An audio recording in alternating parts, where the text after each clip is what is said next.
ভিডিওটাতে আমি ব্যাখ্যা করে বলবো যে কোন একটা দেশের অভ্যন্তরে ভারতের গোয়েন্দা সংস্থা র কিভাবে কাজ করে। আর এক্সাম্পল হিসাবে আমি বাংলাদেশের উদাহরণ নেব। মানে বাংলাদেশের অভ্যন্তরে দীর্ঘ সময় ধরে র কিভাবে কাজ করে আসছে, কারা কারা বাংলাদেশে র এর এজেন্ট হিসেবে কাজ করছে, সবটাই কিন্তু এই ভিডিওটাতে আমরা জানবো। তবে শুরুর আগে একটা ডিসক্লেমার দিয়ে দিই যে ইউটিউবের মতো প্রকাশ্য প্ল্যাটফর্মে যতটুকু বলা যায় আমি ততটুকুই বলবো। আশা করি আমার বাধ্যবাধকতাটা আপনারা বুঝবেন। তবে বাংলাদেশের অভ্যন্তরে র কিভাবে কাজ করে এটা বুঝতে আমরা পুরো বিষয়টাকে দুটো চ্যাপ্টারে ভেঙে আলোচনা করব। প্রথম চ্যাপ্টারে আমরা জানবো যে র আসলে কিভাবে কাজ করে, মানে র এর অপারেশনাল স্ট্রাকচারটা আসলে কিরকম, এবং দ্বিতীয় চ্যাপ্টারে আমরা জানবো যে বাংলাদেশে র এর অপারেশন কিভাবে চলে, মানে বাংলাদেশের অভ্যন্তরে র এর গতিবিধি কিভাবে হয় এবং বাংলাদেশে র এর এজেন্ট কারা কারা। তো চলুন প্রথম চ্যাপ্টারে র এর অপারেশনাল স্ট্রাকচারটা একটু ভালো করে বুঝে নেই। দেখুন, ভারতের এক্সটার্নাল ইন্টেলিজেন্স এজেন্সি র এর ফুল ফর্ম হলো রিসার্চ অ্যান্ড অ্যানালিসিস উইংস। এটা একটা সরকারি সংস্থা। আরো একটু খুলে বললে এটা পিএমও বা প্রাইম মিনিস্টার অফিসের অধীনে কাজ করে এরকম একটা সরকারি সংস্থা। তবে যেহেতু এটা একটা সিক্রেট এজেন্সি, তাই এই সংস্থায় কি ধরনের মানুষ কাজ করেন, কিভাবে কাজ করেন, এগুলো নিয়ে কিন্তু প্রায়শই মানুষের মনে অনেক প্রশ্ন, অনেক সন্দেহ থাকে। কারণ একজন সাধারণ মানুষ কিন্তু সারা জীবনে ভারতে প্রায় সব ধরনের সরকারি চাকরিতে চাকরিরত মানুষদেরকে দেখেছেন, কিন্তু কখনো কেউ কিন্তু রয়ে কাজ করছে এরকম মানুষজনকে দেখেননি। অতএব খুব স্বাভাবিকভাবে মানুষের মনে প্রশ্ন থাকে, এই যে র এর এজেন্ট কারা, কোথায় তাদের অফিস, এই র এজেন্টরা কিভাবে রিক্রুটেড হয়, তারা কিভাবে অন্য দেশে যায় আর কিভাবে কাজ করে। আজকের এই ভিডিওটাতে কিন্তু আমরা এই বিষয়গুলো একটু ভালোভাবে জানার চেষ্টা করব। দেখুন, প্রথমেই বলেছি যে র একটা সরকারি প্রতিষ্ঠান, তাই এই সংস্থায় যারা কাজ করেন তাদের একটা বড় অংশ কিন্তু ভারত সরকারের কাছ থেকে বেতন পান। বড় অংশ কেন বলছি, কারণ সবাই কিন্তু বেতন পায় না। যারা স্যালারি পায় তাদেরকে বলা হয় র এর অফিসার বা র এর কর্মকর্তা। তবে যারাই র এর সঙ্গে যুক্ত তারা সবাই কিন্তু অফিসার নয়, বিষয়টা পরে বলছি। তার আগে বলে নেই যে ভারতের বৈদেশিক গোয়েন্দা সংস্থা র এর চিফ বা প্রধানকে বলা হয়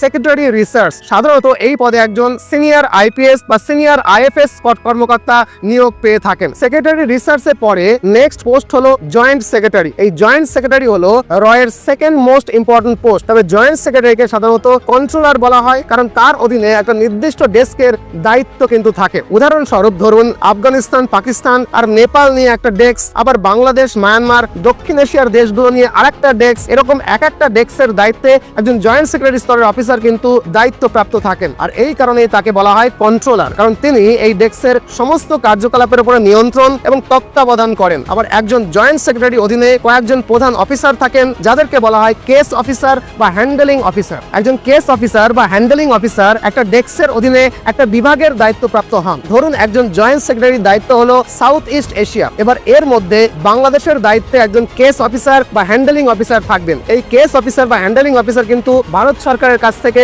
নিয়মিত স্যালারি পান, মানে কিন্তু ইনি একজন র এর কর্মকর্তা। এবার একজন হ্যান্ডেলিং অফিসার তার অঞ্চলে, মানে দেশে, ধরুন বাংলাদেশে কাজ করার জন্য এজেন্টকে নিয়োগ করবে। অর্থাৎ একজন কেস অফিসার বা হ্যান্ডেলিং অফিসারের কাজ হলো এজেন্টদেরকে নিয়োগ করা, তাদেরকে পরিচালনা করা এবং মোস্ট ইম্পর্টেন্টলি সেই এজেন্টদেরকে নিয়ন্ত্রণে রাখা। এবার আপনি নিশ্চয়ই জানতে চাইবেন যে এই এজেন্ট আসলে কারা। দেখুন, এজেন্ট সেই ব্যক্তি যে সাধারণত সেই এলাকারই একজন নাগরিক, এবং একজন এজেন্ট কিন্তু কখনোই র এর একজন সরকারি অফিসার নয়। এরা কোনো না কোনো কারণে র এর সঙ্গে কাজ করে, আর এই কারণ বিভিন্ন বিষয়ের উপরে কিন্তু নির্ভর করে। কখনো এটা টাকা হতে পারে, কখনো এটা কোনো আদর্শ হতে পারে, বা কখনো অন্য কোনো মোটিভেশন থাকতে পারে, বা কখনো কোনো পার্সোনাল ইগো বা পার্সোনাল অ্যাম্বিশনও কিন্তু হতে পারে। এখন কোন এজেন্ট কি মোটিভেশন নিয়ে কাজ করবে সেটা বুঝে নেওয়ার কাজ কিন্তু কেস অফিসার বা হ্যান্ডেলিং অফিসারের, মানে যিনি এই এজেন্টদেরকে নিয়োগ করেন তার। তবে এজেন্টদের এই মোটিভেশন বুঝে নেওয়ার জন্য র এর অভ্যন্তরে একটা বিভাগ আছে যার নাম বিহেভিয়ারাল অ্যাক্টিভিটি ব্রাঞ্চ বা বিএবি। বিহেভিয়ারাল অ্যাক্টিভিটি শাখাটি প্রধানত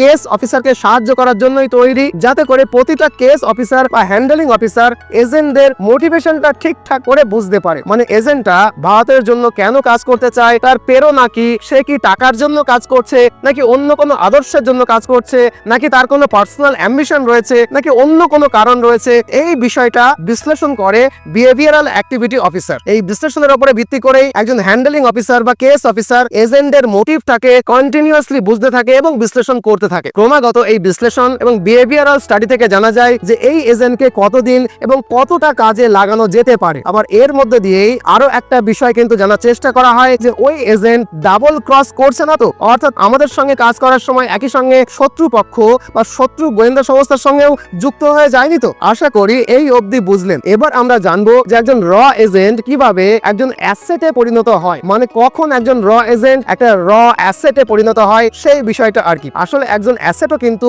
একজন এজেন্টই হয়। পার্থক্য হলো যখন একজন এজেন্ট দীর্ঘদিন ধরে ইন্টেলিজেন্স এজেন্সির সঙ্গে যুক্ত থাকতে থাকতে খুব কার্যকারী প্রমাণিত হয়, তখন কেস অফিসার বা হ্যান্ডেলিং অফিসার তার উপরে এতটাই ভরসা করতে শুরু করে যে তাকে আরো অনেক উন্নত ধরনের ট্রেনিং দেয়। এই প্রশিক্ষণের সময় এজেন্টকে বিশেষভাবে তৈরি করা হয় যাতে যে কোনো কঠিন অপারেশনের লম্বা সময়ের জন্য তাকে কাজে লাগানো যেতে পারে। যখন কোনো একজন এজেন্ট এই স্তরে পৌঁছে যায় তখন তাকে বলা হয় অ্যাসেট। তবে এজেন্ট অ্যাসেট হবে কিনা সেটা পুরোপুরি কেস অফিসার বা হ্যান্ডেলিং অফিসারের সিদ্ধান্তের উপরে নির্ভর করে। বিষয়টা ওই ব্যক্তির এনগেজমেন্ট এবং বিশ্বাসের উপরে নির্ভর করে। আশা করি অ্যাসেট কাকে বলে এটা আপনাদেরকে বোঝাতে পারলাম। এই অ্যাসেট নামটা একটু মনে রাখুন, কারণ বাংলাদেশের বিষয়ে আলোচনা করার সময় কিন্তু বারবার এই অ্যাসেট শব্দটা ঘুরে ফিরে আসবে। যাই হোক, আমি শুরুতেই বলেছিলাম যে জয়েন্ট সেক্রেটারি অধীনে দুই ধরনের অফিসার কাজ করে। প্রথম ধরনের অফিসার হলো কেস অফিসার, যার কাজ হলো এজেন্ট এবং অ্যাসেটকে পরিচালনা করা। আর দ্বিতীয় ধরনের অফিসার যার কথা এখন বলবো সেই অফিসার হলো বিশ্লেষক বা অ্যানালিস্ট। এই বিশ্লেষকরা বেশিরভাগ ক্ষেত্রে ডেস্কের পেছনে কাজ করেন, মানে গ্রাউন্ড থেকে আসা তথ্য সংগ্রহ করেন এবং সেই তথ্যকে আগের ইন্টেলিজেন্স রেকর্ডের সঙ্গে মেলান এবং বিশ্লেষণ করেন। সবচেয়ে গুরুত্বপূর্ণ হলো একজন বিশ্লেষক বা অ্যানালিস্ট কেস অফিসারের সাথে মিলে একটা ইন্টেলিজেন্স এস্টিমেট, যেটাকে আইই বলে, সেই আইই তৈরি করেন। এই আইইটাকে জয়েন্ট সেক্রেটারিকে প্রদান করা হয় এবং জয়েন্ট সেক্রেটারি এটাকে রিপোর্ট করে সেক্রেটারি রিসার্চ বা সেক্রেটারি আর কে। এরপরে সেক্রেটারি আর মানে সেক্রেটারি রিসার্চ এই সব ইন্টেলিজেন্সকে বিশ্লেষণ করে ফাইনালি ন্যাশনাল সিকিউরিটি অ্যাডভাইজারকে রিপোর্ট করেন। বর্তমানে এই পদে আছেন অজিত দোভাল। যাই হোক, এরপরে ন্যাশনাল সিকিউরিটি অ্যাডভাইজার এই সমস্ত ইন্টেলিজেন্সের তথ্য পিএম বা প্রধানমন্ত্রীকে জানায়। তো এই হলো র এর অপারেশনাল স্ট্রাকচার। আশা করি আপনারা বুঝলেন। তো চলুন এবার সেকেন্ড চ্যাপ্টারে আমরা আলোচনা করি যে বাংলাদেশে এই অপারেশনাল স্ট্রাকচারটা কিভাবে কাজ করে। দেখুন, পৃথিবীর সব দেশের মতোই বাংলাদেশেও আমাদের এজেন্ট এবং অ্যাসেট দুই কিন্তু আছে। তবে আমার পক্ষে সরাসরি এদের কারোর নাম মুখে আনা সম্ভব নয়, তবে আকারে ইঙ্গিতে সবটাই বলে দেবো এই কথাটা কিন্তু দিচ্ছি। এই ধরুন, বাংলাদেশে এমন অ্যাসেট আছেন যাদেরকে আপাত দৃষ্টিতে বিশ্বাস করা কঠিন যে ইনি একজন অ্যাসেট, কারণ একজন অ্যাসেটকে লম্বা সময় ধরে গড়ে তোলা হয় যাতে করে যে কোনো লং টার্মে আপাত ডেঞ্জারাস সিচুয়েশনে এরা কাজে আসে। আর এই অ্যাসেটদেরকে এমন ভাবে ক্যাটেগরাইজ করা হয় যাতে গভর্নমেন্ট এ থাকলেও আমাদের কন্ট্রোলে থাকে, আবার যদি গভর্নমেন্ট এ উল্টে গিয়ে গভর্নমেন্ট বি আসে তখনও যেন সেই গভর্নমেন্ট আমাদেরই কন্ট্রোলে থাকে। মানে একটা খেলায় টিম এ এবং টিম বি দুই জায়গাতেই আমাদের খেলোয়াড় থাকবে। ব্যাপারটা আশা করি বোঝাতে পারলাম। যেমন যে সময়ে শেখ হাসিনার সরকার খুব স্মুথলি বাংলাদেশে চলছিল তখনও কিন্তু আমরা প্ল্যান করে রেখেছিলাম যে যখন হাসিনা সরকারের পতন হবে তখন কে কে ফ্রন্ট রোতে বা সামনের সারিতে আসতে পারে, কার কার ক্ষমতায় আসার সম্ভাবনা কতটা। আর এর সবটাই কিন্তু ভেবে রাখা হয়েছিল, প্ল্যান করে রাখা হয়েছিল। যেমন নিন্দুকেরা বলে যে বাংলাদেশে বর্তমানে একজন প্রভাবশালী উপদেষ্টা নাকি আমাদের অ্যাসেট, যাকে দীর্ঘ সময় ধরে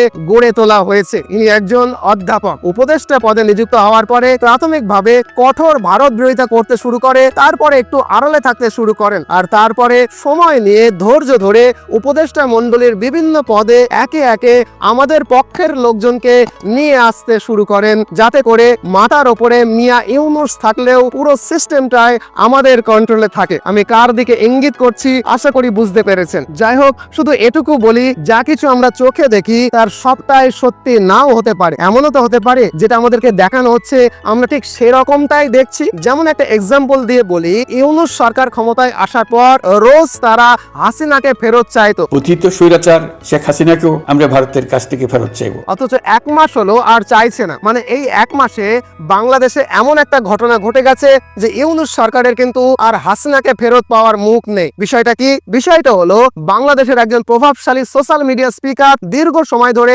বাংলাদেশের আমজনতার বিশ্বাস অর্জন করেছে। তার উস্কানিতেই এই স্পর্ধার জবাব দিতে হবে। এই স্পর্ধার জবাব দেব আমরা ধানমন্ডি 32 নাম্বার গুড়িয়ে দিয়ে। বাংলাদেশে এমন একটা ঐতিহ্যবাহী বিল্ডিং কে ভেঙে ফেলা হয়েছে যাতে করে মিয়া ইউনূস এর হাসিনাকে ফেরত চাওয়ার আর কোন রকমের মুখ না থাকে। শুধু এখানেই শেষ নয়, নিন্দুকেরা বলে যে হাসিনা পরবর্তী সময়ে এই প্রভাবশালী স্পিকার ক্রমাগত তার সুকৌশলী ভাষণবাজির মাধ্যমে প্রথমে উপদেষ্টা মণ্ডলীকে সমর্থন করেছে, তারপরে উপদেষ্টা মণ্ডলীকে ক্রমাগত মিসগাইড করে গেছে, আর এখন রোজ এই উপদেষ্টা সরকারের বিরুদ্ধে মধ্যে পাবলিককে রীতিমতো খেপিয়ে তুলছে। মানে ক্রমাগত খুব সুকৌশলী ভাষণবাজি করে বাংলাদেশের অভ্যন্তরে ইউনুস বিরোধী মনোভাব তৈরি করে ফেলেছে এবং অবশ্যই এমন একটা অরাজক পরিস্থিতি সৃষ্টি করে রেখেছে যেটা আসলে আমাদের পক্ষেই যাচ্ছে। নিন্দুকেরা বলে যে ভালো করে পর্যবেক্ষণ করলে বোঝা যায় ইনি বাংলাদেশের কাছে মামা শকুনের মতো বাংলাদেশকে সদা সর্বদা এমন কুবুদ্ধি দিয়ে যাচ্ছে যাতে বাংলাদেশকে সারা বছর অস্থিতিশীল করে রাখা যায়। আবার আমি নাম বলতে চাই না, অথচ নিন্দুকেরা বলে বাংলাদেশের দুইজন ধনকুবের মানে খুব বড় মাপের ইন্ডাস্ট্রিয়ালিস্টও কিন্তু আমাদের অ্যাসেট। এদের দুজনই খুব গরিব অবস্থা থেকে আজকের এই ধনকুবেরে পরিণত হয়েছে। আসলে প্রাথমিক জীবনে এজেন্ট হিসাবে, পরবর্তীতে এমন বিশ্বাসযোগ্য অ্যাসেটে পরিণত হয়েছে যে এদেরকে ধনী বানানো হয়েছে, যাতে করে ধনী হওয়ার কারণে এরা বাংলাদেশের সমাজে প্রভাবশালী হয় আর সেই প্রভাবকে দীর্ঘ সময় ধরে আমাদের পক্ষে কাজে লাগানো যায়।